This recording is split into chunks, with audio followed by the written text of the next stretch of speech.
What's up guys, Peter here from Reviews on Anything, and today we're having a look at some shoes. More specifically, these are the Nike Air Max Span LTR in Obsidian Volt Wolf Grey. There you go. And to be even more complete, it's size 9, which as you might guess is my size. Now I picked these up last week, and these are going to be my shoes for one of my pair of shoes for summer. A little bit of history behind these. I am 32 at the time of filming this, and I used to wear these in high school 15 years ago. Now the original Air Max came out in 1987, so that is just a few years after I was born. And they've been around ever since. But more recently they have sort of gone through a bit of a revival. You saw it last year already, and this year especially, at least in Europe. They've come back in fashion a little bit. They were actually originally designed by the guy who later also did the Air Jordans, and they have been a million variations over the years. To name a few: the Deluxe, the 360, the Skyline, the Maxime, the Tailwind, the Command, the Light, and the Motion. And these days you can even customize your shoes on the Nike website, so you can have them just the way you want them in terms of colors, spec, mesh, leather, material, and anything really.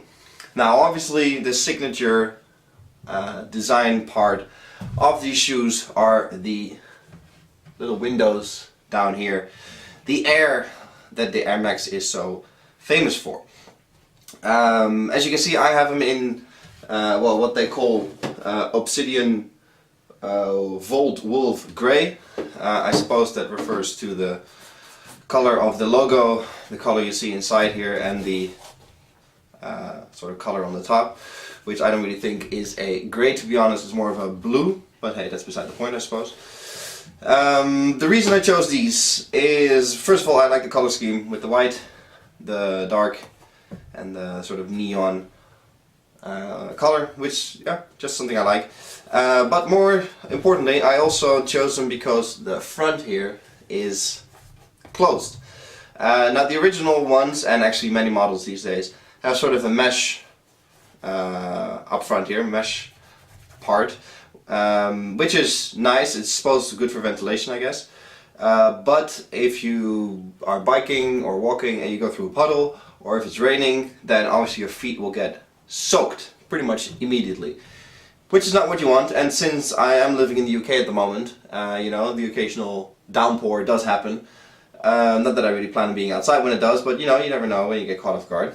So I specifically wanted ones with closed front, so you don't.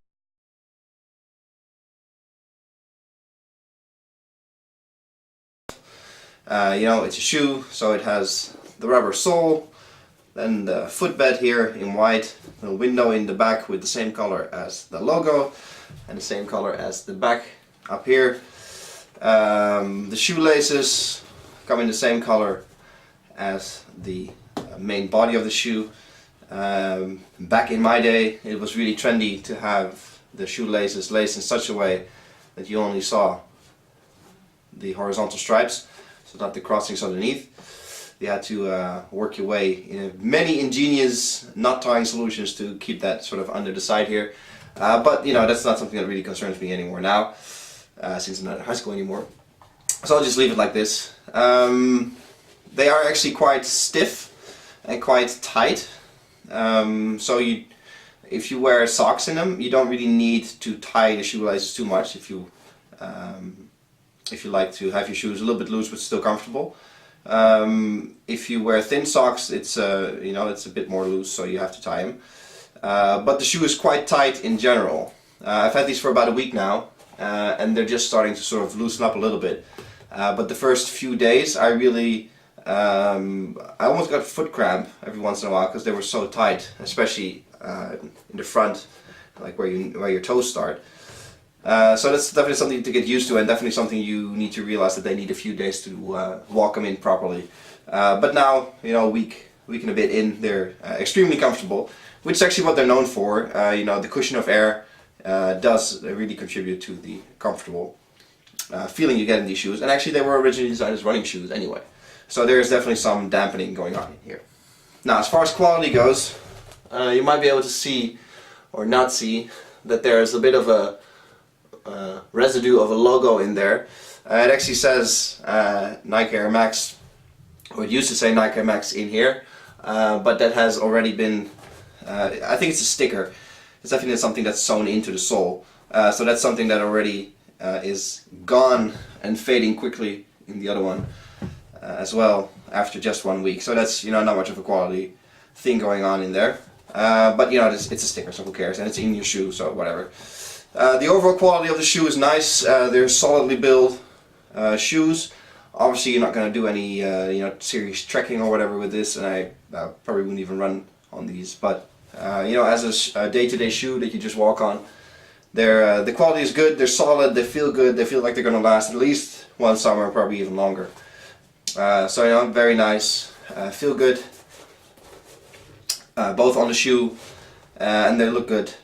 Pretty much with any kind of outfit. They're sort of, you know, follow the trend these days where it's okay to wear sort of sporty shoes that stand out a bit without sort of overly simplifying things, which is something I like. And you know, comfortable, good looking shoes are always nice to wear.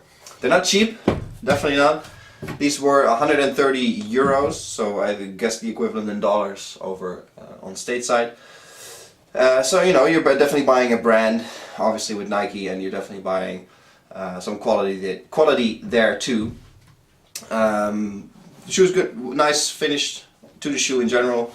So I think, you know, despite that it's a lot of money, I suppose it's worth it. You know, you can always buy cheap shoes that'll last you for a few months, but I'd rather spend my money on good shoes that'll last me a bit longer. The color itself is a bit of a dirt magnet. Obviously, this white is not going to stay white for very long. There's already marks on here because we have a gravel path in front of our house, so you know, dust, sand, whatever will leave marks on there, so they'll get dirty. But if you spray them sort of with waterproof spray, you can easily wash them by hand. Sort of rub them off a little bit, and you should be fine. And this should stay nice and in shape throughout the summer. All in all, good shoes. You know, it's up to you. Personal preference, obviously, if you find it worth it to spend 130 euros in this case on shoes. But for me, you know, they're worth it. They're nice shoes. I like them. I like the color scheme. I like this sort of throwback back to the days when I was in high school, which is, you know, nice. And it is, you know, it's effectively the same shoe. I'm sure they changed a bit of the technology underneath maybe, but effectively it's the same shoe. So it was a little bit like shaking hands with an old friend when I put them on, which is, you know, nice. All in all, I like them, and for me, was worth spending the money, and I hope they'll last me all summer. But judging by the first week I've had them, I definitely think so.